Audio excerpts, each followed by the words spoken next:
and welcome to the American Scouser podcast. It is another Monday. We are live. We are back as a trio again. I am back from the damn beach, gentlemen. I was at the beach several times just to spite lies over here. You were at the pool at the beach. I was at exactly where you were. I was at the pool as well, but I was definitely at the beach a lot in Northern Carolina. Hence the tan. Honestly, I was at the beach because these two guys love the beach and they kind of wanted to go there. Otherwise, Bickler is pretty much right, to be honest. I'm more of a pool guy, but I am back in action in a ridiculously hot and humid with no pool Chicago over here. Running around the yard watering probably was not a smart idea to do right before the podcast, so I might be sweating the rest of the way over here. But as always, with us is Gally over here in front of the wall. You look smaller in front of the wall. Did the wall get bigger or did you get smaller since I've been... Nah, maybe I'm just sitting further back. I can lean a little further in. I can get bigger. I can blend in like I'm Marty McFly, melting away here. It's not as hot as it is in Chicago, but it's clearly a little bit hot here because I am melting into my microphone. Well, I know Bickler isn't hot over there because it was actually perfect 70s over there. I don't know if it's any difference where you're at, but how's it going, Bickler? Yeah, it's hot and humid here too, but that's expected this time of year.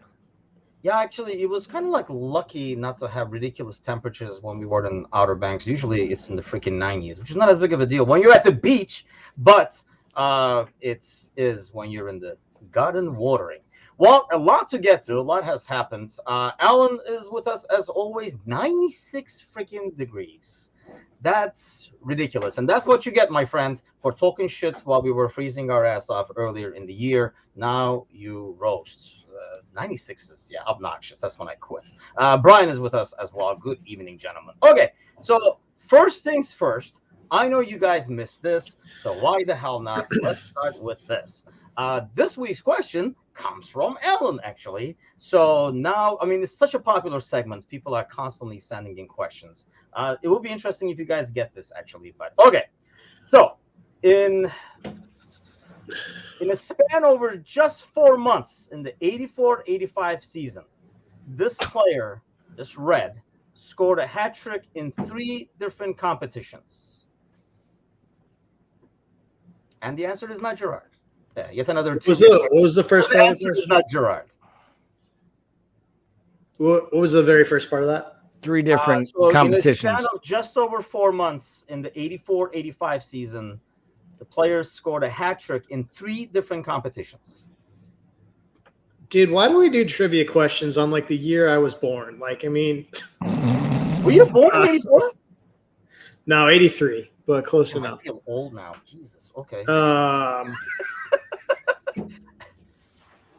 I legitimately have no idea. I was already in school. Yeah. What year are you born, Gally? Let's throw all our ages out there. Oh, I'm 78, so I'm like 45. Fucking old. Okay, let's keep going. Yeah, you are old. We've been talking about this as like a running joke on this podcast forever. We're just proving it to the listeners now. You know what? When it's not Steven Gerrard and it's not Kenny Dalglish, it's usually Ian Rush. So I'm just going to say Ian Rush. Good guess, but not correct. Not right. I know. John Wark is the answer to the trivia question. It is an odd one, but I thought it was kind of interesting because it hasn't been done yet within such a small period. A couple of players got close since then. Gerrard being one of them. I think Rush being another, actually. But only Red to score hat trick in 3 different competitions, European Cup, League, and the League Cup, I believe. So there you go. Trivia is back. You guys are happy. Back to normalcy with clueless trivia questions. So Mo clearly just needs a hat trick. What? He's had a hat trick in the Premier League, and he's had one in the Champions League, right? So he just needs, or was it Mane that? Yeah, but that will be within like several seasons. This dude did it within like 4 months.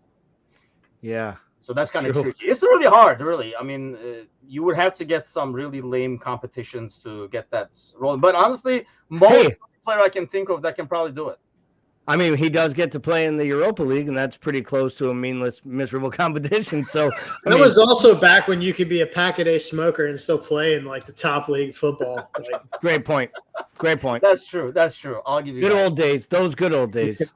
It is the good old days because we could have still probably played. But so it is the international break. I do want to get to that. It's been actually a good week for Turkey, knock on wood and knock on everything possible. And US as well. Some good scores there. I don't know if the news was received as well as the scores and the title and everything like that. So if you have time, I do want to go back to that and get your guys' take on it. I know Bickler loves talking about the U.S. national team.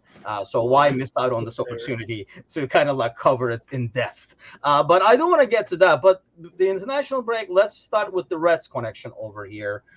Big deal was made over Trent wearing the number 10, playing in midfield, scoring goals, creating chances, assists, and all that kind of stuff.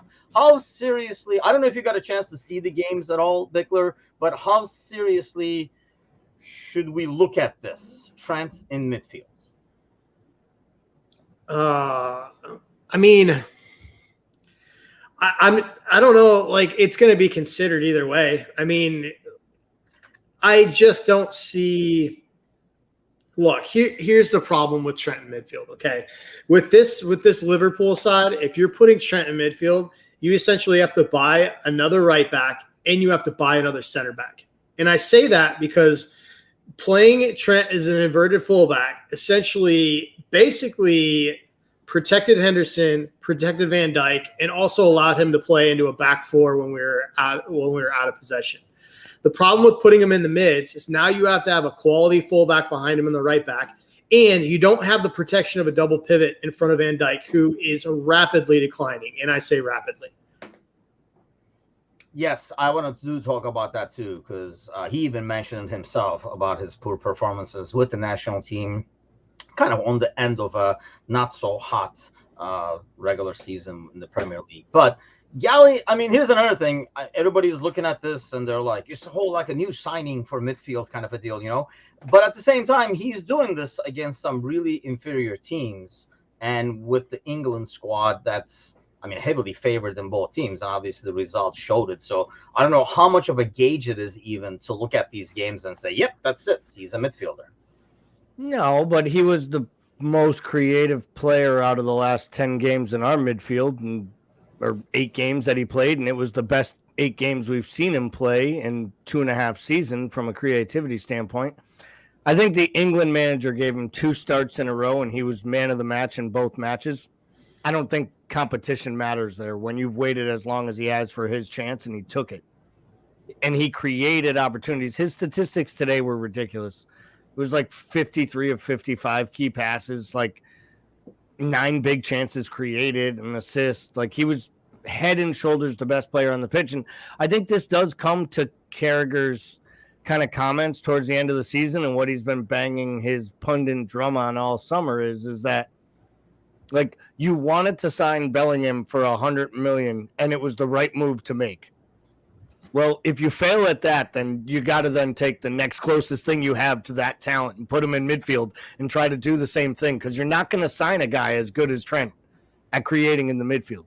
So if that means reshifting your transfer plans and spending money, to Paul's point, on a real right back, then, as crazy as it sounds, and I don't want Kyle Walker, but I'll take the actual talent profile. No, but Kyle Walker would fit into this team perfect because he could bomb and you drop a guy back, and it's exactly what City has done with 3 at the back and letting him still venture forward, and you drop Rodri in, you drop Fabinho in, Gravenberch, whoever it is. But, like, if that's what you want, you go get a big-time talent and you move Trent into midfield, because you replace Henderson with Trent if you sign a big-time right back. But if you don't, and it's Gomez or it's Connor Bradley, then what the fuck are we doing here, honestly? Yeah, so we'll get to the right back thing, because that is I mean, Alan says Gomez can play right back, and he can, but no. I don't know if you're sold on, like, you know, entering a season saying, okay, Gomez is right back. I don't know if I like that either. But see, I personally think the opposition in these national games, for me, kind of eliminates what he did the last 2 games. Yeah, it's great to see, but I just don't hold it as a measuring stick, if you will. But like you're saying, Gally, like, he was the most creative player, like, coming in as that inverted fullback. I guess my question, we'll start with you on this one, Gally, because you brought it up. Is it does he get the chance to be as creative because he's in that position as opposed to being a midfielder? He's coming in as that inverted fullback. Would he be as creative if he started as a midfielder? Well, I don't think he could be as creative because he won't be drifting into those pockets of like open space that he gets to drift into. But do I think Trent Alexander-Arnold can find space the way Kevin De Bruyne finds space in between lines to create? I do, because we've seen him do it from a fullback position. And I think if Klopp moves him into midfield, and I'm not saying he's going to, I'm just saying it has to at least be in the consideration, to Paul's point, in the discussion. Then you start to design, and I know we've designed a lot of our play through the fullbacks and them going forward, but we've also done it with the counter and in the pressing. I think you start to design the entire play around him. The offense in the system runs through him, which is why I joked about the switching number to like the number 8, because like he really steps into like being a new player. Like this would be the true evolution and like maturity of Trent Alexander-Arnold if he is to make this move. I don't know if it happens this year, but I think we're starting to see it's going to happen in his career. Because you know what I see? A guy who doesn't give two shits about defending when he gets to play in the midfield for England. And he likes that. And he's still going back, and he played hard today. He had a lot of tackles. He had aerial wins. He played well defensively in the midfield, statistically. But you can almost see the relief of not having to worry about defending the back post on a cross. But at the same time, Bickler, is that a concern? We talked about this before, right? You know, people were like, he's not good defensively, so we should play in midfield. Do we really want Trent? I mean, like I say, to me, these two games where you dominate possession, it's a lot easier to defend. It's not as concerning to defend, and it's not as much of a responsibility. Whereas when you play in the Premier League, when you play up against top opposition, it's going to be more of an issue. Is his defensive, because his issue is tracking runs, watching his shoulder and tracking runs. Do you want a midfielder, Bickler, that where he's not going to track anybody coming from midfield would be my concern. Anybody who makes a run from midfield will know that Trent will not track those runs. Yeah, and this is where I disagree with Carragher about like the fact that like moving into midfield basically alleviates that responsibility. To me, it doesn't at all. In fact, our midfield positioning probably requires more defensively than most systems. I still think he has the ability to do it. Like, I mean, Gally talked about how well he did, for the national team. I think he can do it. What I like about this system currently is like if he's playing, similarly to John Stones, where they fold him in a double pivot, essentially he's sandwiched between another outside mid and a fullback. And I think that's probably the best case of both worlds because he's not responsible for essentially the back post, and he's got protection if he gets sucked out and loses track of where he is on the counter. I think he's got enough. There's enough there to sort of protect that. And I think, we've talked about how against I think collectively we've been very against moving Trent to midfield, but like, I think you can't understate in this situation. I guess I keep thinking about the conversations we had this year when we were our most critical about Trent. And I thought like, and I remember thinking in some of our like just really, really dreadful performances where we like underperformed, lost points against teams that we shouldn't have. Like my main criticism was he looks like a player that was waiting to go home, like at kickoff. And like if you can get him in the midfield and all of a sudden he's bought in and he's a key central point of this team, like I don't know that you can understate that enough.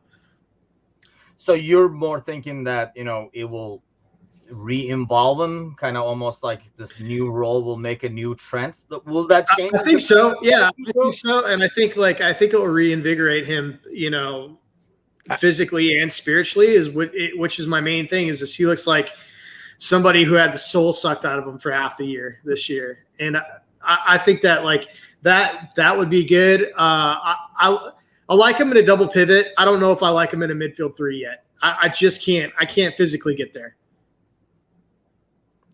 I think we've underestimated like the 3 to 4 years this young man has gone through, and the fact that he like got a random start at United in a match no one knew his name in, and then became a household name and Before you knew it, it was corner taken quickly, and it was the best young right back in the world. Then it was the best young player in the world. And then he couldn't get into his national team side as they vied to win the Euros and the World Cup. And he had to pick between, like, do I want to, like, just say I'm not English because I'm from Liverpool, but I really want to play for this country because we could win big trophies with this generation of people, that I'm a generational talent. And at the same time, he tried to, like, find himself as a man in the middle of this, like, movement, like, and he tried to become more vocal. And I think he wants to be Marcus Rashford, literally, in the city of Liverpool. Like, he wants to do philanthropic things and be big for the community. And I think he's put the weight of the world on his shoulders. And I don't like to say, like, his defending, and I want to kind of rephrase my comment before. It's not that I feel like him not defending gives him a pass, Timucin, because I'm with you. He can't not track those runners from the midfield. You still got to do your fucking job. But I see a joy in his face again, and I feel like there's almost like a little kid in him being unlocked. And he's got 2 years left on this contract. We got to figure out what player he is, and we got to lock him up to maybe the biggest contract this club's ever seen, because he's about to go into his prime. And you want to make sure he plays all of his days here. And I think this is the time, whether it's in a double pivot or it's in a midfield three or he moves into a bigger role. Like, he's a year away from, in my opinion, being captain of this club, with Henderson not being here and Van Dijk probably being a minute or two away from leaving the club. So I think it's a big moment right now in, like, Trent's whole career. And I think he needs to seize it. And I think the midfield gives him an opportunity to do that, in my opinion.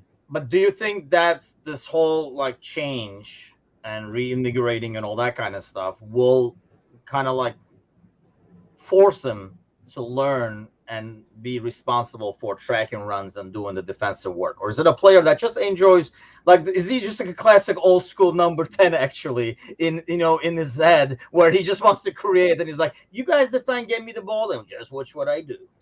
I think he will learn to do it, because I think he'll never be given the full luxury of being a number 10, because he's got 2 more years of Klopp as his manager. And we've been through this. Thank you. That is not one we need to do again. Volume 835, where we play a 4-2-3-1. I just think that he has to do that job. He has to get better at it. Just the only good news now is hopefully there'll still be one more defender behind him when someone makes a run to the outside of the back post. But I just, like, fear, like, any attacking mid is going to be like, just watch this. I'm just going to waltz in the box by myself kind of thing. How confident that he will be able to grow into that role, Bickler, where he does track the runs and he does play an actual proper double pivot, not only going forward, but also defending? I'm fairly confident, just because, I mean, I think he's got high game IQ. Like, I think he's a smart player, right? Like, I just genuinely think he looked disinterested this year, because he was. Like, I honestly think there was a part where, like, I think part of it's, like, mental and physical fatigue, right? But, like, I do think he's just genuinely disinterested in playing fullback right now. And that's a problem for Jurgen. Like, I mean, that's a legitimate problem when you have a 24-year-old who just basically is like, Like, so yeah, I mean, isn't that a problem? What's next? He's gonna get sick of playing defensive mid too, and he's gonna be the number 10 that we don't have, like Gally says. I mean, I think playing in a central position is going to be enough meat on the bone for him. I really do. Okay. I think there's enough there for him to, like, sink his teeth into, and not worry about, like you guys were laughing about back post runners and that stuff. I still think, obviously, no matter where you're at the pitch, you have to track declining runners, no matter where. I mean, look. I mean, so a lot more I think based on where you're at. You know what I mean? I think he can do it. I mean, look, I don't know how much more development. Like, I mean, statistically, they show that at 24, 25, like, your technical development kind of plateaus. Like, so I think he is kind of what he is at this point. But I think him at least being bought into where he's playing is obviously very important. My argument would be, I'm pretty sure he's not going to get that much better at defending, because he hasn't gotten any better at defending in the last 3 years. So if you ask me where I think there's a better chance of his skills, like, improving in midfield and kind of utilizing his attacking skills and maybe developing into a solid defensive player who follows his responsibilities, I think there's a better chance of that than the version of Trent we've watched play kind of half-heartedly and lethargically at times at right back. I don't know that ever snaps back to like the young whippersnapper who was running around kicking people's ankles. I just don't think he has that in him anymore, because I think he knows now when you defend that hard, it takes a lot out of you going forward. And he likes to go forward a lot more. It's just like common sense. James Harden of soccer? It's not what he is now. I mean, I don't like. We also have this realistic expectation of him, right? Like we expect him to be Gareth Bale in his prime, going up the wing, and then be like a traditional 4-4-2 fullback when he doesn't have the ball. And it's like you just don't get that with anyone, with any player, especially in this system. You don't get that. There's a reason Gareth Bale was moved to right midfield and then to right wing and became an all-time great at a big club. His offensive talents were better than what Southampton thought he should be playing right back. But is that where we're headed? This guy is going to keep going forward. I think that's really his passion and his strength. And I mean, I don't know if I like saying that, but sadly it is true that his heart is more set in creating and doing offensive work than the defensive work. Is he going to keep kind of going forward then, Bickler, like we're talking, and maybe eventually he'll be like the number 10 or something like that? I think his array of passing in combination of incredible vision make him a player that I feel like he would be wasted on any wing, like on any side of the pitch. You essentially cut what he does in half, in my opinion. Yeah, I feel like he's right. I don't want him that wide, I guess. And, I don't want to make it sound like all the defensive issues are coming from him, but I guess like my biggest concern is, you set that double pivot over there, and anybody that doesn't give and go, he's just going to be like, whoop, where did he go? And that dude is going to be in the box one-on-one against Ali. I guess that's my biggest fear as I kind of try to picture, which is I'm going to ask you. I think that's a legitimate concern, and probably Absolutely. One of the reasons Jurgen hasn't pulled the trigger on that already. Yeah. But then what do we do? I mean, that's like the weird thing, right? You got this. Can I be honest? The truth is creating, but you really don't have maybe the ultimate position in the system for him. We hope Konate stays healthy and we replace Van Dijk. So we have two center backs who can run and make up space. And you hope that Fab bounces back, and if it's not Fab, that you have a guy like Gravenberch or someone that you buy to play in the double pivot with him. And McAllister does more work than people think deep if you need him to play deep. And that's really where I think this starts to I think this Trent maneuver really is a huge domino for the next purchase that happens. Because I think depending on where Trent's starting position is going to be next year dictates whether or not Gravenberch, Thuram, or an even bigger center back than Van de Ven, like by name and talent. And I think that kid's good, actually. I started watching some clips of him, and then now I understand why Bayern is in on him and thinks like he's a big-time up-and-coming talent. He's a young Netherlands kid. I didn't even realize that he was already a full international. Kid's got a lot of skill, but it'll be interesting because I think the problem is, to Paul's point, we don't know what Fab is. Van Dijk is aging before our eyes, and let's be totally honest, the real secret is so is Robertson. So the entire left-hand side of our defense is getting older by the minute, and we're asking them to now kind of do more if Trent's going to keep pushing forward. And that, to me, is kind of like it's a double-edged sword. We got to really strengthen the defense, and we really need midfielders. It's all. I still think we're actually getting the actual Robertson now with a regular Van Dijk behind him, as opposed to the Superman Van Dijk behind him, covering everything Robertson does. I think we're getting the actual Robertson. I don't think Robertson has gone back defensively, but I think his cover behind him definitely has. And that's the thing. Let's talk about that a little bit, because he was critical himself. Is this just an injury thing, you think, Bickler? Is it just being tired, combination of both, or this is going to be he has peaked and it's just going to keep curving down, and this is the new Van Dijk we're going to get? Are you talking about Robertson and Van Dijk? Van Dijk. I just think that this is what it is now. I mean, this is a player that after the Pickford injury, I don't think he ever got the lateral quickness back. I just didn't see it. maybe the top end pace, but I don't think he got the actual change of direction back post knee injury. And I think we talked about there seems to be a disconnect between what he is as a player now and what he thinks he is. And when he's making decisions, I think he thinks that he's the player he was pre-injury, and he's not. He can't get there. He's half step slow on challenges.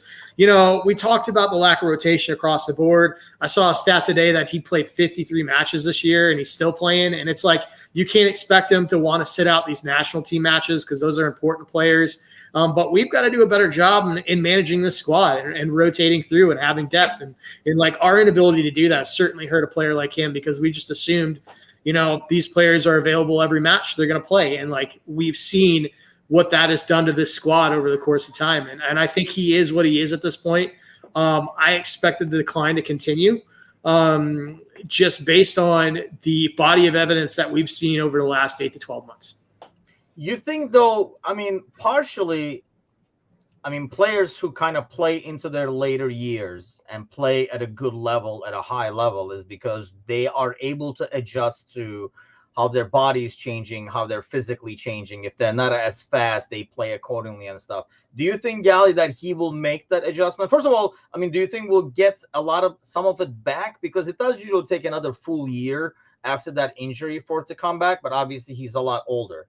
Or do you, which Bickler just checked out on us, or do you think he's able to now realize that, hey, you know what, I'm not going to get to that ball, so I'm just going to take a step back and contain, as opposed to basically diving into that tackle and stuff, and that will kind of get his game back on track? Because I think, Bickler says, his body is not able to do what he thinks he's going to be able to do because his brain is still with the old Van Dijk body. Yeah, I think the injury has a lot to do with it. I think we're also at a point now where we talk about the injury as if it was even a year ago or two. It was like 2.5, 3 years ago at this point. The injury isn't why this is happening. Age is happening. He is not as fast as he was. He does not respond as quickly as he did. And his arrogance is still there. It's what made him special, unique, and different. He mentally thought he was better than everyone and was. He got to positions people didn't think he could get to. Like, people used to say, oh, he doesn't even look like he's trying.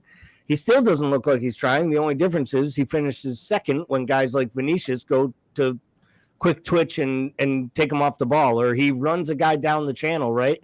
And it used to be Van Dijk would just usher the ball out of bounds or just laugh the guy running down, the other channel behind the other defender.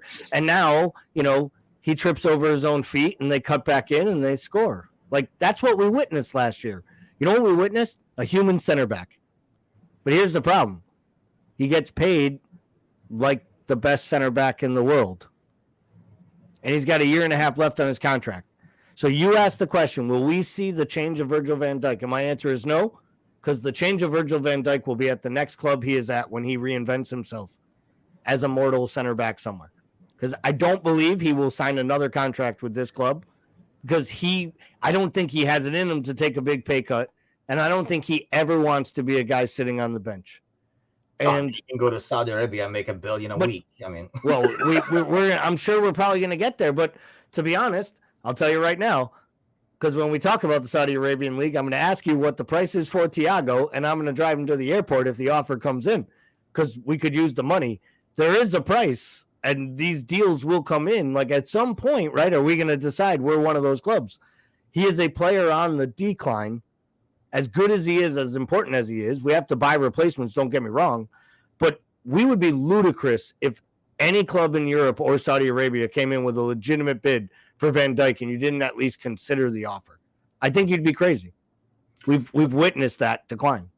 So, Bickler, same question to you. Do you think he makes that adjustment as a Liverpool player, maybe this season, knowing, how his body and his pace and everything has changed, so he changes his game? Maybe, in the past, yeah, he did, like Gally says, he had that arrogance where he was like he would contain a guy, he would yeah, go. I'm just going to match you pace to pace, shoulder you off the ball, and you're done. Now, does he say, I got to get a head start because I'm not going to be able to catch up with this guy, make those little adjustments? Because, you were a striker. If Van Dijk was a player that I thought had the ability to analyze his own game and make adjustments, I think he would have done it already. I don't put that entirely on him. As a manager, your job is to protect these players against themselves sometimes. And I think there has not been any sort of alteration to the system to allow for additional protection outside of the flip to make Trent an inverted fullback. And I think really that was sort of like a domino effect of what happened when they made that move, not an intentional move to protect Van Dijk. So you're saying this is basically what we're going to get. You guys are not very optimistic on it. I kind of feel like he is realizing it now. I wonder if that cockiness that Gally was mentioning about it, that arrogance that he had, is what he prevented so far from him making an adjustment. And honestly, if we see it, I think we see it after an offseason more than anything else, because I don't see the system changing to Van Dijk for the most part. But we're going to get back to the Saudi thing. But before we kind of like get to that, I wanted to ask you guys, as this offseason is kind of like going on, I would think now that the international games are done, whatever action is going to happen is going to be a lot more likely to happen because all these guys were at different camps and stuff like that. What is your ideal scenario for the next month? We'll start with you, Gally, in terms of, okay, let me rephrase that. Ideal in a logical or like, you know, possible kind of way. Right. I want Mbappe, Vinicius, and Guardiola. No, I honestly, I think the perfect window still is a midfielder or two and a defender.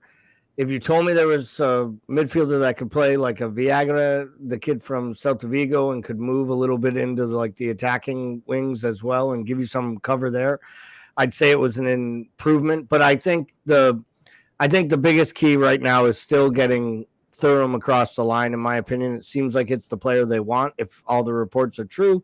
But there's an annoyance there is that he's got 72 hours and then the Euro under 21 start. And they've already said they don't want to mess with the clubs while they're at that competition. So you hope you can get it done in the next 72 hours. How about you, Bickler? What is your dream scenario over here? I mean, it just really depends what you're going to do with the midfield. It in terms of Trent, so for me, I would buy another midfielder, a center back, and a right back. However, I don't believe we changed the midfield system. So for me, it's two midfielders and a center back. So you're basically just getting a right back for cover. Is that what you're doing? Well, like I said, I don't believe we're going to change the midfield system, so I don't buy a fullback. I buy two midfielders and a center back. If Trent was going to midfield, I would buy a fullback, a center back, and a midfielder. I gotcha. Yeah, that makes sense. I mean, I think I would like to see at least two more midfielders coming in and a center back, right? And I think I would be totally okay with a Robertson type, like a right back signing that will maybe do the English quarter or whatever it does and provide some cover there, because we don't know what we're going to get with Ramsey. And Seth, he's gone. Ramsey's gone, right? Ramsey's at Preston. Oh, that's right. He's loaned out. And I was thinking Sepp in my head, but I also read that Sepp is going to be loaned out. People are lining him loaned out, even though he's injured. I think Connor Bradley or whoever I think he is the backup right back outside of it being Gomez, unless Gomez were to get sold on the depth chart. He's probably third, but practicing with the first teamers every day to earn his ability to knock Gomez out of that spot.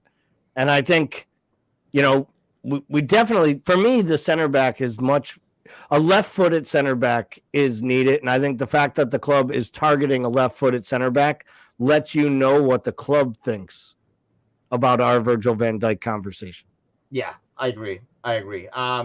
James says, amazing how many people said they'd be happy if they signed through when they haven't even watched them. I mean, yeah, it's the problem with, some of these players. And I admit, I don't watch a lot of Bundesliga, so I do not know as much about Kone and Thuram and stuff like that, aside from like the scouting reports we read. And I've always said that I don't put a lot of stock in like YouTube. I'm willing to bet the same amount of people have seen Nice as have seen Dortmund. Yeah, I was just gonna say I love when these people come in and decide like what I've watched and what I haven't. I subject myself to a lot of terrible football, which means I have watched a lot of Ligue 1. And what I've also seen is a lot of YouTube highlights anytime I want to watch something about a player. So I don't need someone else to tell me what I have and haven't seen. What I've seen is a tall, lanky, athletically skilled player who has technical ability to dribble, win tackles, and crush people, which is basically everything every goddamn Liverpool fan has bitched about since Genie left the goddamn building. So he's a player who looks really good, and they might sign for less than $40 million. It sounds like a really good move for me. So I think they should sign him. If James thinks that we should all like zoom in on Nice a little more, then I guess, I don't know. I don't know what to tell him, but I think the guy's really good. I've watched him all summer long. I mean, I have not. I mean, I'm not going to pretend. And I've always said that I'm not a huge fan of YouTube clips. I mean, it gives us an idea of the player, but I've never said, watch a clip and be like, yep, that's the guy. Because some of these clips, for example, you watch a great move and the guy passes and the clip cuts to the next thing. And I was like, was that pass an accurate pass, or did he just fucking give the ball away? I will say the last time I went deep down into a YouTube hole, I asked myself, I like the player. I wonder where we're going to play him. And I still ask myself, I like the player. I don't know where we're going to play him. And that's Darwin. Yeah, that's true. And that's still a question. I think that honestly, like some of these that's what I think makes this off season a lot more interesting, because I just don't know what the plan is going to be for Nunez, for one. Because like what is going to be changing in the system? Trent is another one. So any signing we make, I'm not even going to know what to make of it really until we see this team and how they kind of emerge off of this preseason in terms of like what changes they do. By the way, it's funny that he mentioned Ryan Babel looked like Pele in his Welcome to Liverpool YouTube video. And he does agree with you that, that is the kind of profile at least we need. And then it is another thing, like with these players, we never know how they're going to make the adjustment from League One to Premier League and how fast. And there's no way of knowing until obviously the one thing is Ryan, mind you, right now, I did not know this until a day ago. Still playing. He is playing. Do you know where he's playing? No. Where is he now? He was second division in Turkey. In Turkey, yeah. I just watched like a playoff game to come to the Premier, like the top division in Turkey, and I saw his name. It's like a who's who of who was in the first division and is too old now. And I was like, holy cow, he has sunk big time. It is another club in Istanbul, so I think he just wanted to play in Istanbul and still make money. And it's all about making money, people. So that's the next topic over here now, because I want to get your guys' take on this. First off, let me ask you guys this. So obviously there's a lot of movement with Messi coming to Major League Soccer. Bickler is a huge fan, so we'll definitely talk about that. But 5 years from now, which one is going to be watched a lot more and going to be a lot more relative in the soccer world? The Saudi League or Major League Soccer, Bickler? Major League Soccer, believe it or not. So here's my thing. Like, is the Saudi League going to have money potentially forever? Yes. I mean, Gally and I went into the last pod. I think Gally made some really good points about the long-term goal of the Saudi League and what they're actually doing with it, right? Here's my thing, all right? So, like, it's one thing to get these dudes that are, like, retiring or close to retirement, right? Go spend X amount of money, get a player that's got maybe 2-3 years left on him. That makes sense to me. What doesn't make sense to me is players like the dude coming out of, what's the guy's name? Out of Wolves that I've liked forever. That Ruben Neves. Yes, yeah, Neves. For some reason, I kept going to Nunez. Like, that's the other player I wanted. Anyway, Neves. Like, it doesn't make sense to him at 27 to go to that league. Like, that's obviously a money grab, right? But here's the problem I have with that. Like, I think Witzel kind of made the blueprint for this when he left and went in the prime of his career to a league where he'd make a ton of money and then came back, right? But, like, he's got the profile that I didn't see coming here. And the problem is like a player that's in the prime of his career going to a league like the Saudi League, like all of a sudden you're used to playing out packed out stadiums with rabid fans in like the most competitive league in the world. Now you're going to go to Saudi and have a couple thousand people in a half empty stadium. Like, how fulfilling is that as a player? Like, you're already making a shit ton of money regardless. How fulfilling is it as a player to go to a league where there just isn't the atmosphere? Like, and I'll say this about the MLS because I dog on the MLS all the time. I will say they at least have some semblance of atmosphere. something. It's gotten a lot better across the league Right. as a whole. If you rated it top to bottom for all the different stadiums, for how few of the teams still play in shitty-ass football stadiums, too bad 2/3 of this podcast is represented by teams in their cities that play in shitty-ass football stadiums. But, like, there are a lot of good soccer-only stadiums. There are some of the best, actually, places to watch a football match in the world are actually here right now. Some of the best, like, constructed stadiums, and they're actually doing really well. So I think the MLS is the answer. That's the answer. It has the potential to have a massive market. Its ceiling for a market is far higher than anything Saudi will ever have. Yeah, I think that's why the clubs are valued a lot more too. I mean, I was shocked to see so many teams on like the Forbes top 25 valued clubs. That so many major league teams were there, and I think that's mainly on potential and the value. And I think that what they've done with in terms of the atmosphere is they've gone smart enough, except Chicago Fire, where they have gone to soccer stadiums that are smaller. So it is full, as opposed to, Fire, who plays in Soldier Field, where, I mean, Mateusz was talking about, I guess they're opening the top when Messi comes in, but the top rows are always closed off. And I've been to a game, doesn't matter if you pack the bottom, the top is empty. So when you're sitting there, you're like, oh, it's empty in here. So it's kind of hard to create an atmosphere in a half full stadium. I think the thing is, I mean, the Saudi money will still be there. And we were talking about this morning in the morning coffee show with Mateusz. And in terms of a player like Neves, is actually one of the names that came up. Gally, in some ways, if you're Neves, I'm kind of like not big on like younger players going there, just because I feel like it's more of a sellout. But and if you're old, I don't know, if you were about to retire and I came to you and said, hey man, you want to go one more year and I'll pay you what you made your entire career, you'll be like, shit, yeah, why not? And it's going to be a lot easier. You're going to work half as much as you used to. You'll be like, yeah, sign me up. But a player like Neves, if he's not getting a contract that's going to, take him to Champions League or take him to Premier League titles or like chasing trophies, is it that wrong for him to be like, the hell with this, might as well cash in. I'm not going to win anything with the Wolves. So here's my thing. And people are going to think this is like the most heartless galley bullshit thing to ever say, right? But is it going to be worse than the Jersey kids? Because that's it can't be. It can't be. It can't be. Actually, it might be. It might be just as selfish, if not more self-serving. So, when it comes down to it, right? I don't care what point of your career or your life you are. When life-altering money is offered in front of you, you make a decision to take it or live with morals, right? But every once in a while, history kind of like fast forwards and you see a story play out in front of you. And those morals kind of like become like they almost like become like comedy in your face. And I'm dead serious. I think these soccer players have watched this in the last 18 months unfold in front of their eyes. Every one of these golfers that took that Saudi oil money, right? Just like these soccer players are taking right now. Every one of those golfers in the next year and a half is going to be welcomed back into their professional career, just like they had before, with no repercussions for what they did, because the company they went to work for that gave them huge signing bonuses went and bought their biggest competitor and then said, hey, now we can all play together and we're all going to make money, our money. So Rory McIlroy just this week had one of his great salty, week-long interviews where he whined and cried. And I feel bad for Rory because what he's really saying is they offered me $700 million and I stood up for you people and then you did this.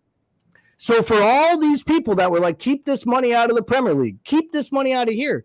And the Saudis are like, no, we're not going anywhere. We're going to buy the players. We're going to pay them now. So Ruben Neves goes. He's getting 15 times his salary, $1 million a week. He's Ruben Neves. Like, yeah, but who remembers that? Like, what does that do for your legacy? Like, if you're already a billionaire, I know you're just he was making $55,000 a week, and I know it sounds crazy because that's a lot of money, but that's $6 million or $6.5 million a year. He's going to make 50 for a year or two. And if he wants, he'll still get to play at Barcelona before he's 30. And this is the part where the money is there now, so they're going to take it, which is why I think this is just the beginning. I think a big star is going to go. Like a big big name star. It happened in China. It happened in China. I believe it will happen here. And I think these same players will get back in, and these guys are just going to leverage this to make sure. We sell life-altering money like these dudes are working at Subway. Like, these dudes are already making millions of dollars. Like, all Neves did to me is he just guaranteed that 1 year of his career is not going to see medals anywhere. He's not going to be at the forefront of anybody's thoughts. He's not going to be on television. He's not going to be playing primetime games. He's not going to be playing sold-out stadiums across Europe. He's literally taking money to go disappear. That's what he's doing. I mean, here's the thing. For Neves, for example, and I want to ask you because another player came up, and I want to get your guys' take on this. But for a player like Neves, Bickler, I mean, his alternative is I understand the packed stadiums and the top-level competition and stuff, but like Gally's saying, it's like 15 times what he's making. He would have to play 15 years in the Premier League to make the money he's going to make there.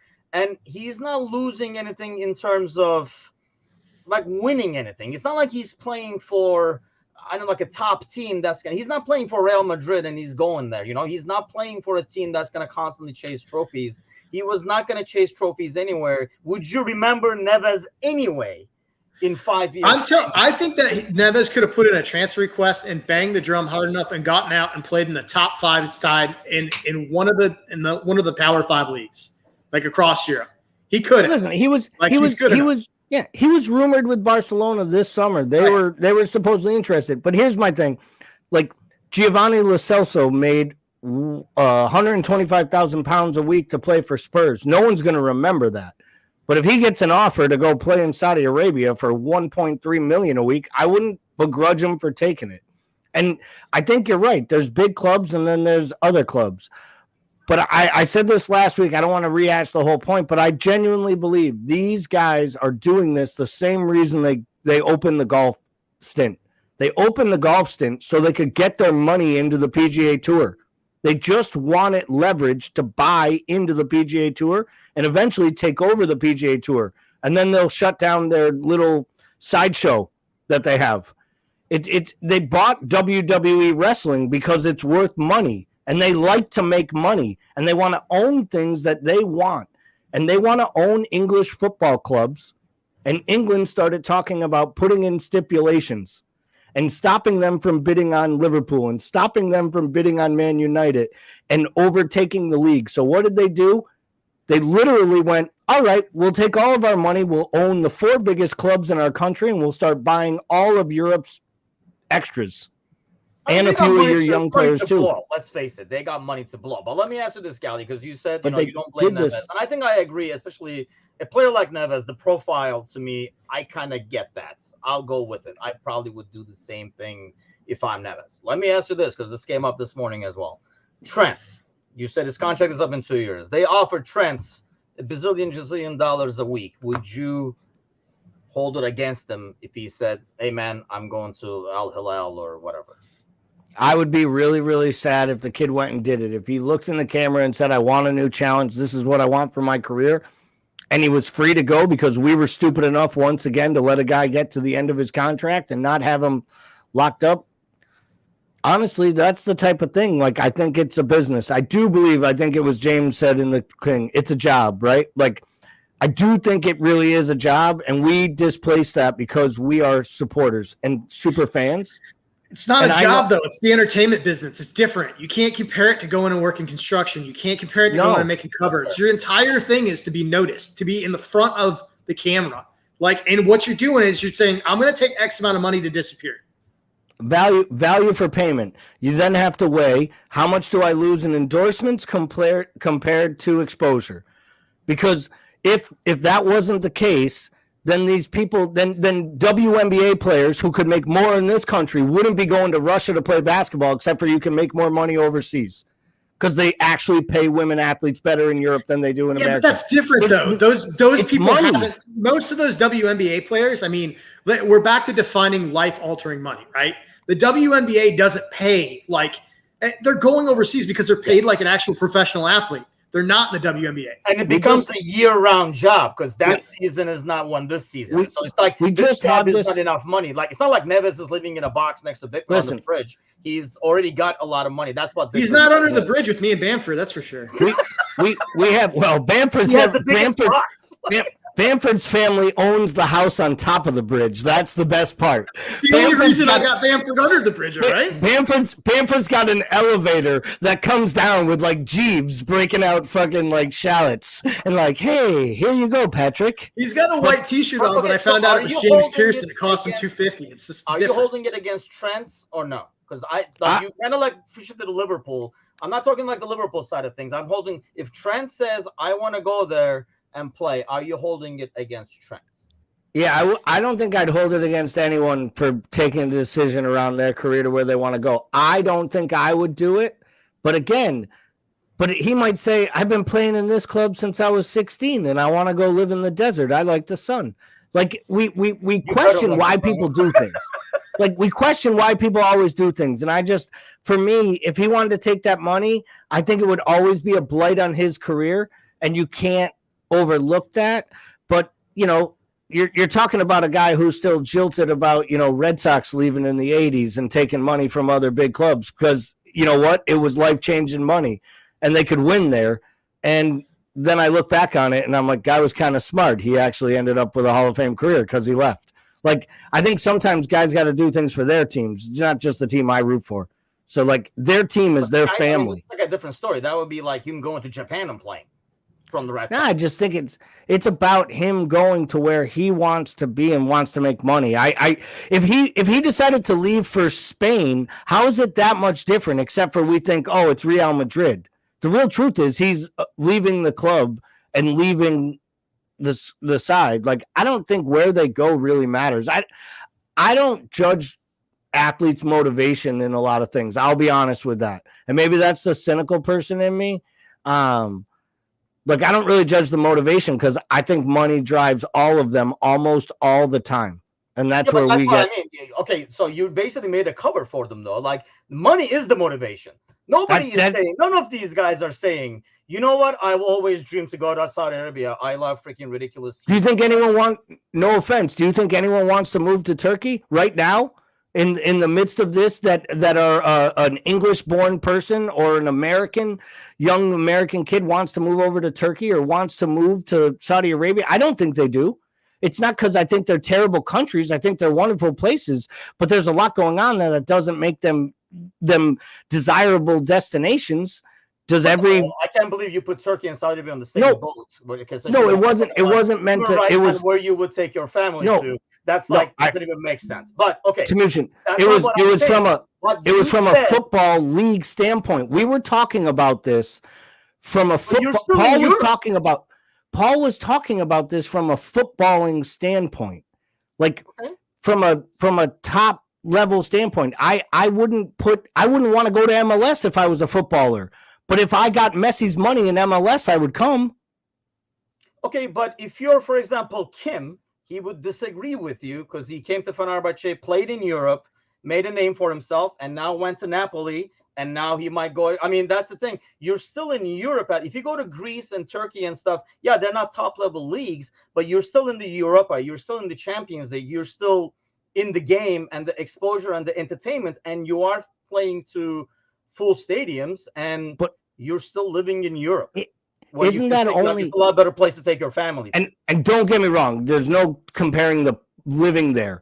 But ultimately, when these guys live in these places, they live in bubbles, and we all know that. They're not. Ronaldo is not going into the downtown store to shop for groceries. He's not. Like he has I'm just. They're living in their own. Like, they're living in insulated worlds with their own chefs and their own, like, they're not, I hate to say it, they're just there for the money, for the business aspect of what they're doing. And that's what I'm saying. This is about the money with me. It's not about where you want to go, where you want to live. Well, that's the definition of selling out, which is what we're kind of saying. Right? I don't know. I guess selling out from a standpoint These guys went into this profession to do a job. We all just watched the NBA Finals, and we watched a guy break down in tears because he was told he had to wait 72 more hours to go back to Serbia because he had to go to a parade. And during the press conference, they were like, it's not that bad. It's only a couple days. You can go home Friday. And he's like, I need to go home now. Some of you people must love your jobs. This is just a job. He was walking around aimlessly after they won an NBA title, like the culmination of his whole career, because he just does it for a job. I think we believe they all care about legacy and I think some of them do it for a job to get paid and to make money. And I think those are those same people that jump around, the same ones in our professions and other professions. Like they're almost like mercenaries. And I think in a lot of ways, that's how these guys look at it. Because these clubs, they drop them, they sell them, they push them aside when they're no longer worth it. And I think these guys are taking the power of the dollar. I agree. I'm sure there are a lot of players that see it like that. But, I mean, then again, those are the players, I guess, I respect less. What do you think, Bickler? That's fair. Yeah, and we're going to dog on all these dudes, but we're going to conveniently not dog on a 19-year-old who took money to go to Real Madrid over going to a better club. So, I mean, bastards. But no, he watched the finals. It's the same thing. Yep. You watched the finals. Yeah, I mean that sincerely. I mean, because Jude's got his entire career ahead of him. He's talked about how money isn't a thing for him because he cares about his legacy and his family, and he knows he's got another 10 years to essentially capitalize financially, and then he does that. So, I mean, it is. I think it's all how we choose to look at it, right? I mean, to me, looking from the outside in, I think legacy is important to these guys because, I think your longevity, as a player, your legacy lives on after you die, right? And I guess a lot of these guys look at it as they don't necessarily care about that because they have an 8-year window in which they need to accumulate as much money as they can possibly accumulate so that they're just generational for their family moving on. And I guess that's a difficult line to toe, where you sort of place the emphasis on it. Is it wealth accumulation or is it legacy? And I guess I'm just more in the camp, and it's easier for me, somebody who makes less than $100,000 a year, to sit here and say this, right? For me, it's you already are making generational wealth. Legacy should be important. And for a lot of these guys, it's not, because they just want to accumulate as much as they can. Yeah, I think that's the problem. I don't want to sound like, don't they already make enough money kind of thing. But it's just and I don't blame a guy for saying, going after the money. It's all your money, your decision, your career, and you do it. I just feel I would have less, if Trent did something like that, for example, I would have a lot less respect knowing what he can do. I don't feel the same with Bellingham because, I mean, he's going to a club where he's going to chase titles and stuff like that and all that kind of stuff. So he's still in the scene and doing that. Obviously, kind of bitter that he didn't choose us, but that's a whole different story. But before we wrap up over here, I'm sure we'll have a lot more. I mean, this is going to be the summer where there's going to be a lot of people headed that way. And I would think it's going to be the next couple of windows at least. It's kind of going to depend on how that league unfolds, I think, to see if it's going to be a trend moving forward. But for us over here, over the next week, by the time we meet again, Gally, next Monday, do you foresee anything happening, or are we still going to be talking about YouTube clips? I hope Van de Ven is done. Yeah, Bayern being interested kind of scared me because, that's when you're in Germany, that's almost like an instant death wish. That's the one I hope is done by then. I would love the Thuram thing, but I don't think it will be before the start of the Euros. That's fair. How about you, Bickler? I don't know. I hope something gets wrapped, but I have been purposely out of the loop. It's too hard emotionally for me to stay invested in this stuff. My heart can't handle these rumors. Yeah, I'll be honest. I'm pretty much on the same boat at this point because I don't know. Maybe it's just me, but social media overall, the clickbait has taken another level over the last 2-3 years. It's just way too obnoxious right now. So wake me up when something really serious happens or when somebody really serious says something that can be taken seriously by us. Until then, I'm not even going to go to YouTube. But you should go to YouTube and make sure you subscribe to our channel and enter the giveaway. Ends in 11 days. All you have to do is make sure you subscribe to the YouTube channel, for a brand new home jersey in the size of your liking. So go on to the American Scouser TV on YouTube and hit subscribe. It's free and it's all the good stuff, including our morning shows. And we're going to be doing a lot more like Premier League content as well. Actually, on Wednesday, we're starting in the morning. We're going to have somebody from the Villa fan club. And we all know how our Villa preview turned out last year. I sent him the link as well, so it's going to be interesting to get his take and go from there. Ask him how drunk he thinks I was. I'm going to ask him. I mean, I think when you look back now, we got a lot of shit for that, but when you look back, we were absolutely right. We basically got Steven Gerrard fired on a Liverpool podcast before the season started. We were not only so right, they hired Unai Emery and they qualified for Europe. You're welcome, Villa fans. I know, right? I mean, we were dead on, and it's still, I think, the most watched. I feel like that we're like, we're so that kind of accuracy from us is pretty few and far between. It's almost like we just need to replay that pod every week a couple times. We really should. We should remind ourselves, take victory laps on the Villa pod. I think that and the Leeds one. I think Villa and Leeds, we were both. That and Bournemouth, but no Bournemouth people listen to our show, so we don't know how many people are actually out there listening. But we were spot on there too, because I think we called for Scott Parker, that good-looking man, to be fired first. And he was. Did, yes. But yes. I do have somebody from them coming as well in the next coming of weeks, and we're kind of planning on doing a couple of like a roundtable Premier League shows during the season and get some different takes on our team as well, and then what we say about them. So that should definitely be interesting. But tune in for that. That's Wednesday morning, and we will be back as a trio next Monday night. Have an awesome week, everybody.